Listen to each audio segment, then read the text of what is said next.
Hello guys and welcome to MedCheats again. Today we are going to discuss about the EKG leads interpretation. So what is the use of this? First of all, if we look into any ECG, we will find some particular graph. Okay. So how it would be? It would be something like this one. Okay. So what we call this as the pattern of the art, which we call as a ECG. So how do we measure ECG? By the help of the EKG leads. So now what is the leads of EKG shows us? So basically the signals of the heart, like how is the uh, activities in the hearts are going on. Okay, so basically we are having the 12 leads for an ECG. Okay, so now you'll ask like all leads are same, different. Okay, so we are going to discuss further more into the detail. So we are having total in general 12 leads for ECG. Okay, so now in that 12 we are having 3 bipolar leads, 3 augmented unipolar leads, and 6 precordial chest leads. Okay, so this 3 plus 3 6 and 6, again it make up a 12 leads. So the bipolar we call it as a 1 2 3, and 3 augmented unipolar leads we call as a AVF, AVR, and AVL. Will go into the detail furthermore. And the 6 chest leads is from V1 to V6. So V2, V3, V4, V5, V6. Okay, so these are the leads, and now we are going further more into the details. So before going into the details, let me tell you that these 3 bipolar and these 3 unipolar leads are seeing the angle of anterior to posterior wall of the heart. So like if you cross section the human body into uh, front and back, so it will be anterior and posterior. And the 6 chest lead or the precordial leads, that is going to give us horizontal and the transverse place. So if you cut the body into like from the mid of the body, so you will get it into the 2 parts, the horizontal and the transverse plane. So basically now we are going to discuss the 3 bipolar leads. So the first one, the second one, and the third one. Okay, so in this bipolar limbs there are 2 electrodes. You need to understand, one is positive and the another one is negative. This one is negative, positive, negative, again positive, negative, and positive. So here in bipolar limbs there is 3 things we need to remember. There is a right arm, there is a left arm, and there is an left leg. Okay, so in these 3 we are going to play with our bipolar leads. Okay, so now the first one, for the first lead, what we will do, we will put a positive cathode on the left arm and the negative anode on the right arm. So now, as you know, the conduction will first depolarize and then it repolarize. So the overall movement of the electron will be from negative to positive, and the heart is present on left side of the human body. So it will give us a positive deflection. As you can see the normal, like we have the graph. So for the first lead, what it's the overall electrons are moving from negative to positive, so it will go from right arm to left arm. So what it will shows us, so it will shows the left and lateral view of heart. Okay, why does it showing the left and the lateral? because the overall conductivity of the electrons are moving to the left arm or the lateral side of the heart. Now we are going to second lead. So in second lead, the first we will put the negative cathode at right arm, same as the lead one, and the positive anode will place at left leg. Okay, so now again the heart is in left side. So if we move from right arm to left leg, this will be the moving of the electrons from negative to positive. So what we will find? Again we will find a positive deflection. Why? Because the overall electron is moving into the left leg and the heart is also present on the left, and the conduction will pass from SA node to Purkinje fiber, so it would be in the downward direction. So the deviation will be much higher. As you can see, the QRS complex is much greater as compared to lead 1. Lead 1 is having normal amount of QRS complex, but the lead 2 is having the huge amount of QRS complex. It's due to the downward direction of the movement of the electron. So what does it will give us? It will give the inferior wall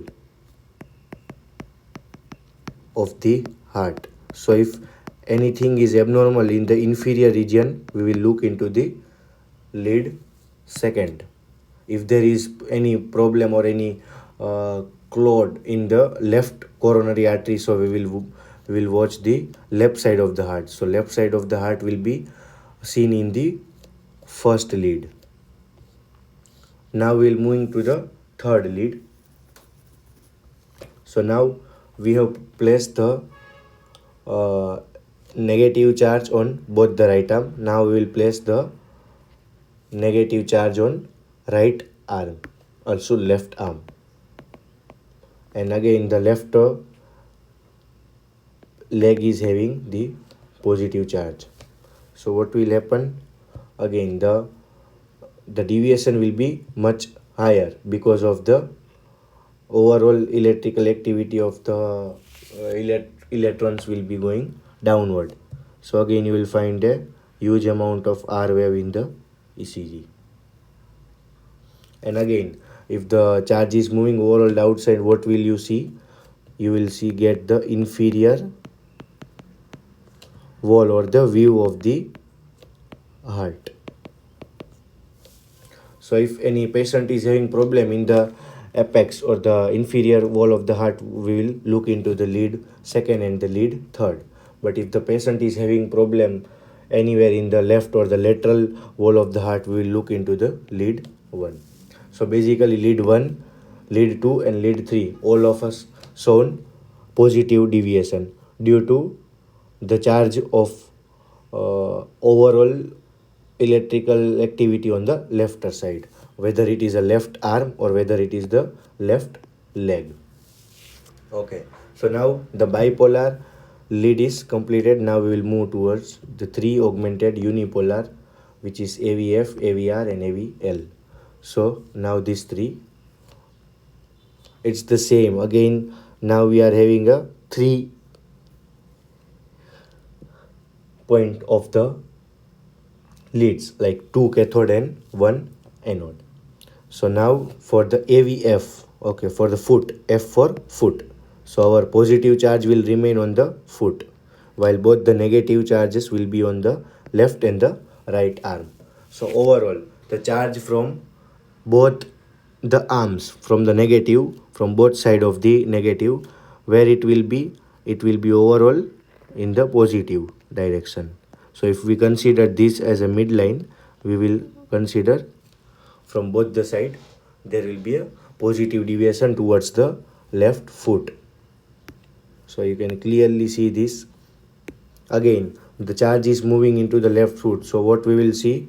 A very good huge amount of R wave positive deviation. So this we called as a AVF lead. Now the second lead, we are having a positive charge on the left because we are having AVL, so L for left. So we are having positive charge on the left arm, and both the negative charge on the one in on the left leg and one in on the right arm. So if we consider both, the midline of it would be here somewhere, so it will move from the midline to the positive deviation on the left arm. So now what is happening from below, from the downside of the heart, it's moving to the upside of the heart. So basically our action potential will be from up to down, but here the charge is moving from down to up, so it will shows us a negative deviation. As you can see, a negative deviation. So the AVL lead will give us the negative deviation in the ECG lead. Now the third lead we are going to talk about the AVR. So R for right. So our positive charge will be on the right arm, and both the left arm and the left leg are having negative charge. So from these two we are taking a midline here somewhere, and it will move to the midline of the towards the right arm.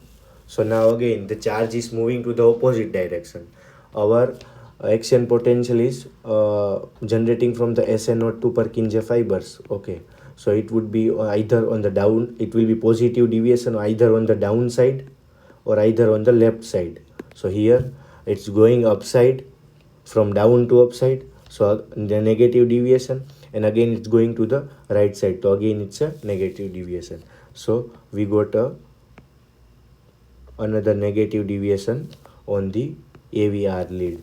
So out of the 6 total leads, only AVL and AVR is having a negative deviation in the ECG. Now as we mentioned, the lead 1 will show us the left and lateral view of heart. Okay, and 2 and 3 will give us the inferior wall of the, or inferior view of the heart. So for these 3, again AVR, so it will give us the right side, the view of the right side of the heart. So if anything happens into the right part of the heart, we can look into the lead of the AVR. Then AVL, again it will give us the view of the left wall or the left part of the heart. And AVF will give you the downward, so it will get us the inferior view of heart. Inferior view of heart. Like same, the lead 2 and lead 3 is giving the inferior view of the heart. Now the 6 chest leads. Now before moving to 6 chest leads, we also call it as a precordial leads, but here this is a mono leads, because you have seen in these two, the previous one, there are 2 leads, positive and negative, but here only one lead is connected to the chest and the other leads are already connected with a machine. Okay, so this will interpret by the machine. So what is the place of this 6 lead, where it would be present? So V1 will be present in the right 4th intercostal space. So this is the V1 on the right side of the 4th intercostal space. The second would be present on the left 4th intercostal space. As you can see, 1st, 2nd, 3rd and 4th. So 4th intercostal space, but on the left side. Now forget the V3. First of all, we'll look into the V4. So V4 will be present on the 5th intercostal space of the clavicular midline. So V4 will be present on the left 5th intercostal space of the clavicular midline. And now we look into the V3. So V3 will be present between V2 and V4. So V3 will be present between V2 and V4. So where it would be 1st, 2nd, 3rd, 4th, 5th. It will be on the 5th bone. Now if we look into the V5, So V5 will be present on the anterior axillary line on the left fifth intercostal space, and the last lead V6 which will be present on the mid axillary line of the left fifth intercostal space. So how much we are having total number of leads in left fifth intercostal space? So we are having 4, 5th and 6th, and in left to fourth intercostal space we are having lead 2, and in right fourth intercostal space we are having lead 1, and the lead 3 is present between lead 2 to lead 4. So now this is the septum of the heart in between. Okay, so this will be having right atrium, right ventricle, left atrium, left ventricle. So the first and the second will give us V1 and V2. V1 and V2 will give us the septum, like the what the abnormalities or anything wrong is going on the septum, then it will be concluded from the V1 and V2. Like if the patient is having posterior myocardial infarction, so we will look either the V1 or V2, so we'll get the idea like what is going on inside the heart. So now V3 and V4, V3 and V4. So this one, V3 and V4, which will give you the anterior wall of the ventricle. As you can see, this is the anterior wall of the ventricle. So if anything abnormal is detected in the anterior wall of ventricle, we will look into V3 and V4. And what about V5 and V6? It is a left, or you can see it is a lateral or and present on the left side. So again, like similar to V1, similar to our in bipolar we are having lead 1, 2, 3. So lead 1 is giving the same as lead 5 and 6, left and lateral wall of heart, or the lateral view of the heart. So if we want to see the inferior view, then we can look into the lead second, lead third and AVF lead. But if we want to look into the left and the lateral side of the heart, then we will either consider limb 1, either we will consider AVL limb, or we can look into the V5 and V6. So that's all for today, EKG leads interpretation. I hope this will be a very good understanding for you to grasp the concept of the leads of the heart, and it will provide you the very basics for your ECG interpretation, which will guide you in many ways for the ECG interpretation. So thank you for watching. Take care.